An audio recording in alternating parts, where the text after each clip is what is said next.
வணக்கம் மக்களே! நாம் இன்னைக்கு இந்த வீடியோவில் எதை பற்றி பார்க்க போகிறோம்னா, மாதுளை பழத்தில் இருக்கிற மருத்துவ குணம் பற்றி தாங்க பார்க்க போகிறோம் இந்த வீடியோவில். மாதுளை ஜூஸில் பார்த்தீங்கன்னா, மாதுளை ஜூஸ் தொடர்ந்து 30 நாட்கள் குடிச்சு வந்தால் பார்த்தீங்கன்னா, ரத்தத்தில் உள்ள ஹீமோகுளோபின் அளவு ரொம்பவே அதிகரிக்குங்க. மற்றும் இரும்பு சத்து அதிகரிக்கவும் வாய்ப்பு இருக்குங்க.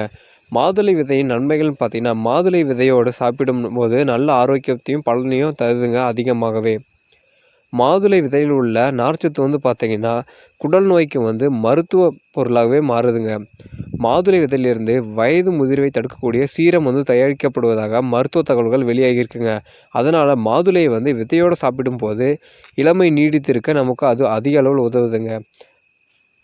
மாதுளை மரத்தை தொடர்ந்து ஒருவர் எடுத்துக்கொண்டே வந்தால் பார்த்தீங்கன்னா, அவங்களோட தோலின் நிறம் சற்று அதிகரிக்க வாய்ப்பு இருக்குங்க. அது மட்டும் இல்லாமல் தன்னோட சரும பிரச்சனையிலேருந்து தப்பிக்கலாங்க. மாதுளை பழத்தோட தோலில் பார்த்திங்கன்னா, அதிக அளவு ஆன்டி ஆக்சிடென்ட்கள் ஊட்டச்சத்துக்களும் அதிக அளவில் இருக்குங்க. சருமத்தை பொலிவாக்க பராமரிக்க மாதுளம் அதிக அளவில் உதவுதுங்க.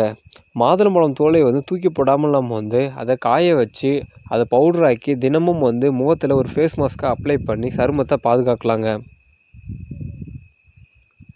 ஒரு ஸ்பூன் மாதுளம் பொடியோட கொஞ்சம் தேன் கலந்து குழச்சி முகத்தில் தடவி ஒரு அரை மணி நேரம் கழித்து நம்ம வாஷ் பண்ணாங்கன்னா நம்மளோட ஸ்கின் ரொம்பவே பளபளப்பாகவும் முகப்பருக்கள் இல்லாமலும் இருக்குங்க.